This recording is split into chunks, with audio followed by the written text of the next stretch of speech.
Bunu açmaq elə də asan deyil əslində. Bəli.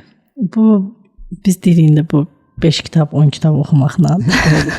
Yəni 10 təlim, 5 təlimə getməklə, təlimdən təlimə də fərq var. O da bir başqa məsələdir, mövzudur. Amma burada sənin özünün istəyin də olmalıdır. Ən önəmli.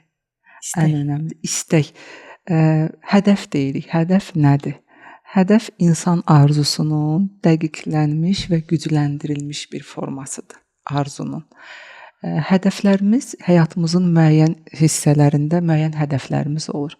Mən düşünürəm insanın inkişaf eləmək istəyi, arzusu, o da hədəflənəndə hədəf aparır. O ki, sənin öyrənmək eşqin var, sənin inkişaf eləmək eşqin var. O ki, sən qəbul eləyəndə ki, insan daha dərin varlıqdır. Nə dərəcədə çox müdrikləşmək istəyir, müdrikliyin hansı zirvəsinə çıxmaq istəyir və bu inkişaf etabında öyrəndikləri, bildikləri məhz həmin bu hissədə güc olaraq bizim gücümüzə güc qatır və ətrafımızda olan insanlara da dəstək ola bilirik.